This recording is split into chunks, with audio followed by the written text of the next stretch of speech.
Bismillahirrahmanirrahim. Assalamualaikum warahmatullahi wabarakatuh. Apa kabar sobat kaligrafi semua dimanapun berada? Alhamdulillah kita berjumpa lagi di edisi Mustalahot yang ketiga, yang mana kali ini edisi yang spesial karena edisi ini kita pakai untuk membahas tentang nama-nama jenis kaligrafi. Jadi nanti mungkin ini sifatnya memang hanya umum ya. Kita nyebutkan beberapa jenis khat atau kaligrafi yang memang masyhur dan tentunya sering ditulis dan sering dibahas oleh beberapa penulis kaligrafi. Jadi pada episode kali ini atau edisi kali ini, insya Allah kita nggak urutan terkait dengan urutan huruf. Misalnya kemarin sudah alif, kemudian sekarang ba, kemudian ta. Nah, ini agak-agak berbeda dulu karena oleh sebab itu kita menyebutnya sebagai edisi yang spesial karena menurut kita penting kiranya teman-teman semua tahu beberapa memang jenis khat yang kita pelajari atau yang kita kenal selama ini dan minimal tahu secara umum bentuknya seperti apa, kemudian karakteristik singkatnya seperti apa. Pada kesempatan kali ini kurang lebih insya Allah ada 8 jenis ya, yang akan kita bahas pada kesempatan kali ini. Langsung saja yang pertama adalah khat ar-riq'ah atau dalam beberapa penyebutan juga sebagai khat ar-ruq'ah ya. Jadi khat ruq'ah itu riq'ai begitu. Jadi khat riq'ah ini tidak sama seperti khat riqa' ya, yang kita juga tahu ada khat riqa' namanya, tapi ini berbeda. Nah, khat riq'ah ini dikenal dengan khat yang mudah, kemudian ditulisnya cepat, dan dia muncul pertama kali pada tahun 886 Hijriah. Jadi pencetus dari khat ini adalah Mumtaz Bik ya. Beliau mencetuskan ini pada tahun 1280 Hijriah. Lalu kemudian beliaulah ini yang memperbaiki, kemudian memperbagus, kemudian mempercantik tulisan ini dan menyusun kaidah-kaidahnya. Nah, dan sebetulnya ruq'ah ini ada unsur kemiripan karena memang sedikit tercampur mungkin bentuknya dengan khat siyaqat. Nah, khat siyaqat itu ternyata ada di zaman Seljuk dan Utsmani yang memang mungkin bentuknya juga mirip dengan khat riq'ah. Nah, perlu diketahui bahwa khat riq'ah ini memang kita tahu selama ini yang terkenal adalah Khattat Muhammad Izzat. Nah, tapi kita tahu juga bahwa baru saja kita sebutkan yang pencetusnya adalah Mumtaz Bik. Jadi maksudnya kita perlu memahami juga bahwa bisa jadi Khattat Muhammad Izzat itu bukan pencetus kaidah pertamanya, melainkan mungkin beliau meskipun memang masyhur terkenal, tapi mungkin beliau lebih kepada pengembangan, kemudian pendetailan, kemudian perumusan perumusan rumus-rumus yang mungkin perlu dilanjutkan sehingga bentuk-bentuknya menjadi lebih sempurna kembali. Nah, jadi teman-teman semua bahwa ruq'ah atau riq'ah juga memiliki makna bahwa dia itu seperti potongan ya, qit'ah, potongan kertas atau kulit yang mana ditulis di atasnya surat-surat ataupun beberapa dokumen yang perlu disimpan seperti itu. Selanjutnya adalah ad-diwani. Nah, jadi khat diwani ini adalah khat Utsmani dan sangat kental sekali dengan tulisan-tulisan kesultanan. Dan yang memprakarsai dari khat ini atau yang menyusun pertama kali adalah Ibrahim Munif. Nah, kemudian setelah itu ada Al-Wazir namanya. Al-Wazir Syahla Basa, salah satu juga orang atau khattat yang ikut menyempurnakan bentuk ini. Nah, ini sama seperti tadi saya bilang, diwani pun juga kita tahunya yang terkenal adalah Muhammad Izzat misalnya. Ya, kita juga nggak bisa pungkiri bahwa khattat lain bahkan bisa jadi ada yang mendahului dalam penyusunan khat diwani ini. Sebagaimana kita sebutkan tadi, ada misalnya Khattat Ibrahim Munif. Ya. Nah, jadi selain daripada khattat yang tadi disebutkan dalam pembentukan khat diwani, ada juga yang bernama Ahmad Izzat, juga Hafidz Utsman. Nah, ini mungkin orang-orang setelahnya yang tadi saya sebut, orang-orang atau generasi yang mungkin meneruskan kemudian menyempurnakan bentuk-bentuk dari detail khat diwani seperti itu. Kemudian yang ketiga ada ad-diwani jali ya. Di sini tertulis khatul marsum wa fihi ta'thir sini wa yuktabu bihi tahta tura.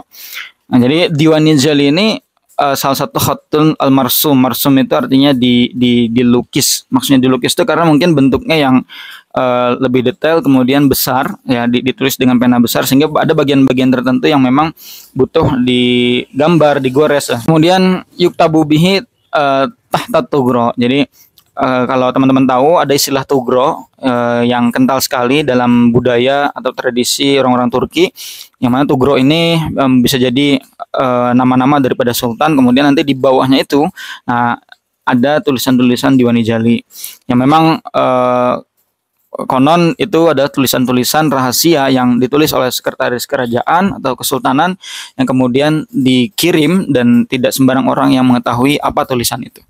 Ibtada'ahul wazir Shahlabasha wa yatamayyazu bi quwwati tanasubi wal masyakilah wa bi ziyadati ardi sinil qalam an ad-diwanil adi.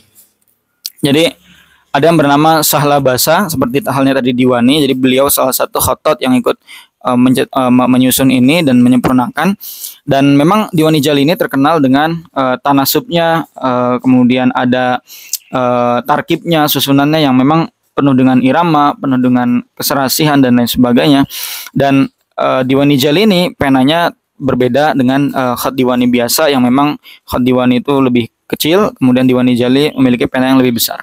Selanjutnya di jenis kaligrafi yang keempat di sini ada disebut dengan at-ta'liq. At-ta'liq. Aw an-nasakh ta'liq. Nah, jadi an-nasakh ta'liq. Khattun farisiyun istamaddahu Husain al-Farisi min qalamin nasakh wa riqa wa thuluth ya'udu ila am 401 Hijriyah. Jadi ta'liq itu sebetulnya kalau di sini disebutkan ada yang bernama Khattat Husain al-Farisi. Jadi beliau ini yang membawakan khat ini, yang pada awalnya khat ini itu disusun berdasarkan gabungan beberapa khat. Di sini tertulis ada khat nasakh, khat riqa dan khat thuluth. Nah, kemudian disusun dan dikombinasikan dan menjadi khat yang kita kenal sekarang sebagai nas ta'liq. Dan ta'liq itu sebetulnya memiliki makna yang kalau diterjemahkan saklek begitu, itu artinya adalah menempel.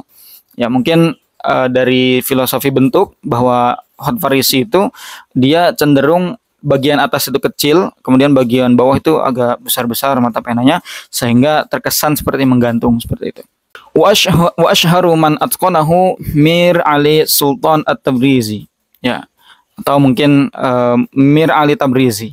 Ya, wa yusammal khattul Farisi. Jadi teman-teman kalau misalnya mau mengenal siapa sih kalau khat Farisi itu yang terkenal, maka khatat yang terkenal di situ adalah Mir Ali Sultan At-Tabrizi. Silakan bisa dicari beberapa karyanya atau tulisan-tulisannya dan bisa dijadikan pelajaran seperti itu.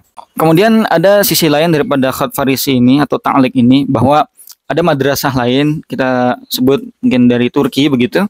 Di sini at-ta'liqud daqiq yutlaqu alaihi bi Turkiyah ta'liq khurdah. Saya nggak tahu cara bacanya gimana, yang penting ta'liq khurdah wa min anwa'ihi jali ta'liq. Ya. Jadi di sini kita mengenal dengan jali ta'liq. Di situ ada ta'liq daqiq. Daqiq itu detail. Nah, jadi memang di situ menandakan bahwa ada di belahan lain, yaitu dari Turki, bahwa khat Farisi atau khat ta'liq ini punya madrasah lain yang berkembang, lalu kemudian mempunyai karakteristik yang kalau kita baca tadi jali ta'liq itu bentuk yang lebih besar, kemudian detail yang tentunya sangat diperhitungkan seperti itu. Dan khat yang berada di Turki ini ta'liqnya kebanyakan memang tidak ada tashkil, tidak ada misalnya dhammah atau kasroh atau fathah seperti itu. Jadi kayak kita melihat riq'ah, Diwani yang memang tidak ada fathah dan teman-temannya itu. Yang kelima di sini ada khatun nasakh. Nah, ini pasti saya kira yang paling sangat terkenal, itu kita sering mendengar nasakh gitu ya. Karena memang penggunaannya yang sangat umum dan familiar. Khat nasakh ini oke, kita baca dulu. Khatun naqalahul Hasan Basri zahara fil Hijaz li tadwin ad-dawawin ala murasalat. Jadi dulu ketika di Hijaz, ya pada zaman Hasan Basri, yang mana memang beliau ini mungkin bisa dibilang yang menyusun pertama kali itu dan muncul di Hijaz, ini digunakan untuk menulis beberapa buku-buku, lalu kemudian juga beberapa surat-surat yang dikirim mungkin antar kantor atau antar kerajaan dan lain sebagainya. Nah, jadi bermula dari situ, dari Hijaz, aujadal khattat qaidahu Ibnu Muqlah hatta asbaha ma'al amasi khat kitabati al-masahif syarifah.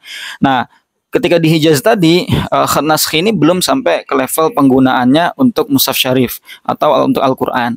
Nah, kapan Al-Qur'an itu ditulis dengan khat nasakh? Nah, ini tertulis di sini. Yang pertama menyempurnakan khat nasakh ini adalah khattat Ibnu Muqlah. Ya, kemudian juga diteruskan juga dengan alhamdulillah al-Amasi sampai khat ini bisa dipakai dan disempurnakan di mushaf syarif atau Al-Qur'an yang Masya Allah sampai saat ini kita bisa membacanya. Wa utliqu alaihi na'at khadimul Qur'an. Nah, Masya Allah, ini sampai-sampai disebut dengan nasakh ini itu sebagai khattu khadimil Quran. Artinya memang khat yang setia dengan Al-Quran, khat yang dekat dengan Al-Quran, dan memang di ibaratnya ya membantu penulisan mushaf Al-Quran. Wa yusamma naskhi wa huwa min al-khatil mansub wa summiya bin nasakh li'anna al-kitab al-quttab yansakhuna bihi li suhulatihi al-muallafat wal masahif. Jadi khat naskhi ini salah satu daripada khat mansub yang tadi kita mungkin sebut, ada Ibnu Muqlah di situ.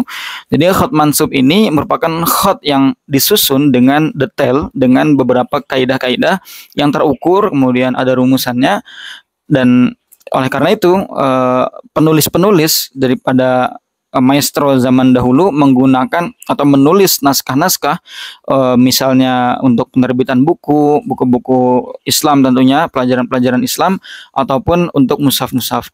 Nah, jadi memang bisa kita bayangkan bahwa khat naskhi ini sangat rekat dengan keilmuan tentunya di dunia Islam. Jadi suatu ketika sampai di zamannya Asr Atabikah, ya, di zamannya Atabik Nuruddin bin Zanki pada tahun 500-an Hijriah. Nah, ini mengalami perkembangan kembali. Kemudian khat naskhi ini adalah sebagian sepertiganya daripada ukuran huruf-huruf sulus. Ya, dan kalau dibayangkan berarti kalau ketika misalnya sulus itu 3 mili, maka khat naskhi itu adalah 1 mili. Karena memang sepertiganya. Seperti itu. Dan huruf alif pada naskhi ini berada di sekitar ukurannya 4 sampai 5 titik. Kemudian di sini ada juga keterangan bahwa ada khattat Hasan Ridho, ya. Beliau pada tahun 1300-an Hijriah. Di sini disebutkan bahwa khattat Hasan Ridho ini adalah khattat yang terkenal dan penulis nasakh juga pada zaman Utsmani, dan di sini tertulis atau diceritakan bahwa beliau menulis mushaf, dan mushafnya ini sangat masyhur sampai-sampai hampir di semua negara Islam itu mempunyai mushafnya beliau ini. Mungkin karena ada penyebaran, kemudian pengkopian dan lain sebagainya, tapi yang jelas beliau ini penulis mushaf yang memang mushafnya ada, ya, Syekh Hasan Ridho ini. Dan saya kira kalau teman-teman ngecek misalnya ada nama toko namanya Tiryaki Art, mungkin bisa ketemu itu mushafnya Hasan Ridho, dan saya kira Turki sangat menghargai itu dan menjunjung tinggi itu, sehingga covernya atau packaging daripada mushafnya itu sangat-sangat mewah sekali.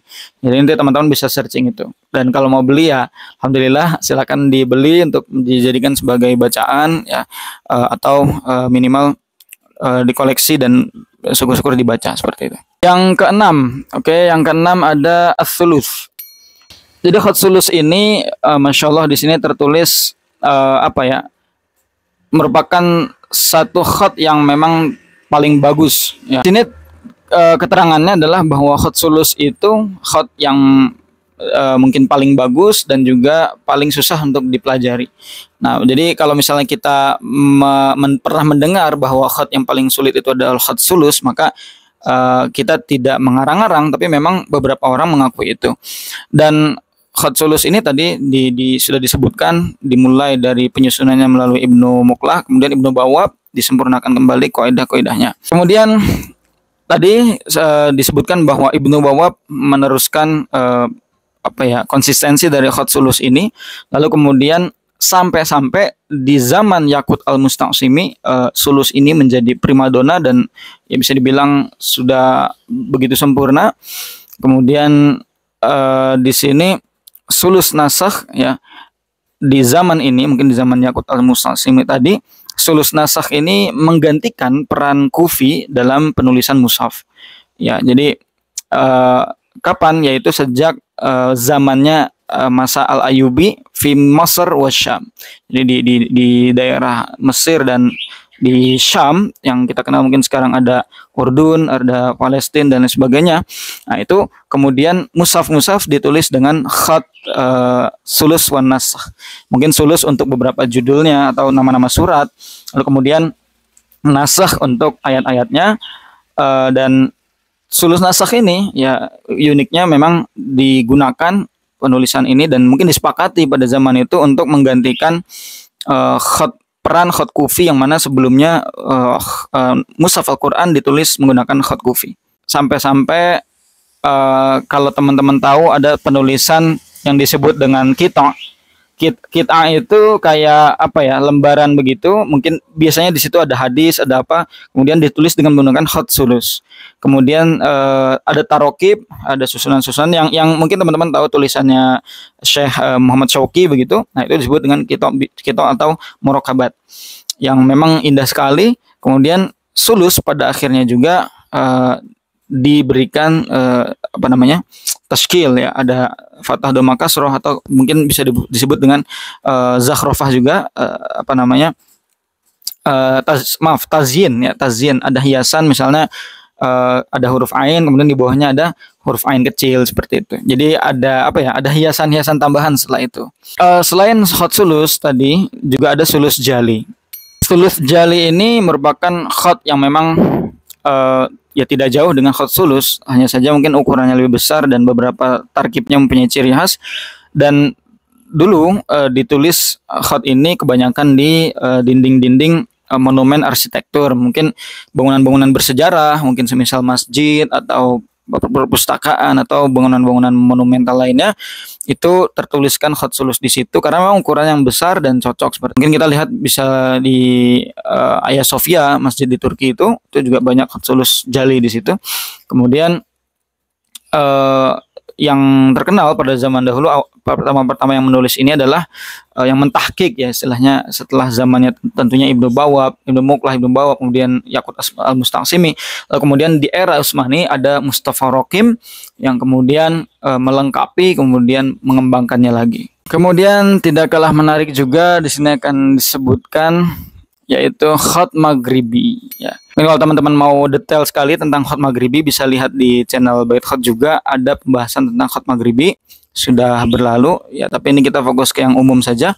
Jadi sebetulnya khat maghribi ini ya tentunya berawal dari khat kufi sesuai dengan perkembangannya, tapi memang ada sedikit perubahan. Dan jadi khat maghribi ini cenderung dia kaidahnya tidak begitu ketat dalam arti bentuknya ya, kemudian juga tidak sebegitu diukur ya, seperti halnya khat-khat lain yang diukur dengan titik dan sebagainya.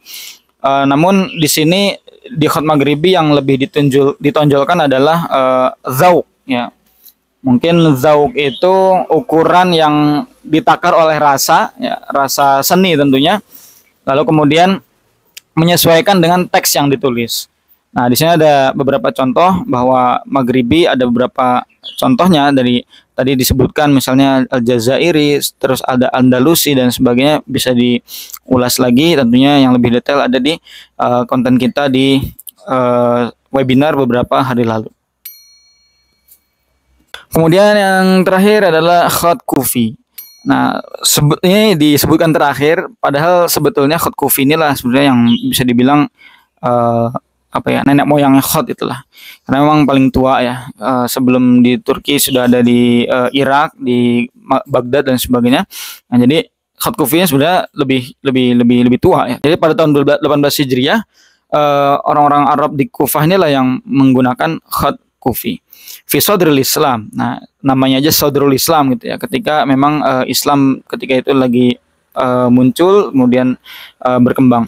Kemudian dulu itu ada istilah al-fatihun. Al-fatihun itu artinya pembebasan. Jadi orang-orang yang memang memerdekakan suatu wilayah, memerdekakan dari arti membuka wilayah tersebut untuk kaum muslimin begitu.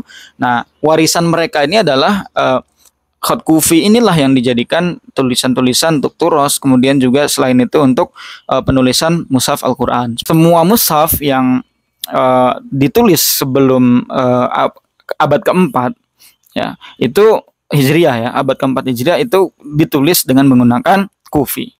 Ketika itu khatat, beberapa khatat di Kufah itu mereka lah yang menulis mushaf dengan khat kufi, lalu kemudian tersebar di wilayah Irak dan menyebar luas di situ. Dan khat kufi ini ditulis biasanya dengan menggunakan bambu, ya, dengan tentunya potongan bambu yang terukur begitu. Dan khat kufi itu sendiri juga banyak sekali jenisnya.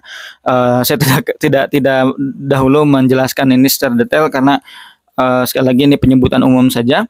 Di sini ada, kalau secara sekilas ini ada kufi ma'il, kufi muzahar, kufi mu'akkad, kufi muwarraq, dan lain sebagainya. Ada muzaffar, ya, dan banyak lagi mungkin yang lainnya. Bahkan yang masyhur yang kita tahu adalah kufi mushafi, seperti itu. Jadi mungkin dengan penyebutan secara umum inilah supaya teman-teman bisa lebih ingin mengetahui lagi dan mencari tahu informasi mungkin detailnya terkait dengan bentuk-bentuk khat atau penyebutan-penyebutan lain yang belum dijelaskan secara detail tadi. Oke teman-teman semuanya, alhamdulillah sudah selesai ya. Jadi kita harap bisa menjadi informasi yang penting dan berharga bagi teman-teman semuanya, bahwa khat itu ternyata berbagai jenis, ya, dan itu sangat melekat sekali dengan sejarah yang memang di dalamnya ada unsur geografis, ada unsur perkembangan dari gerakan Islam, kemudian sejarah, budaya, tradisi, dan bahkan tentunya wahyu ilahi. Tadi beberapa kali, sering kali disebut nama-nama kalimat mushaf. Oke, kita jumpa lagi di episode mustalah khat selanjutnya, tentunya yang keempat. Assalamualaikum warahmatullahi wabarakatuh.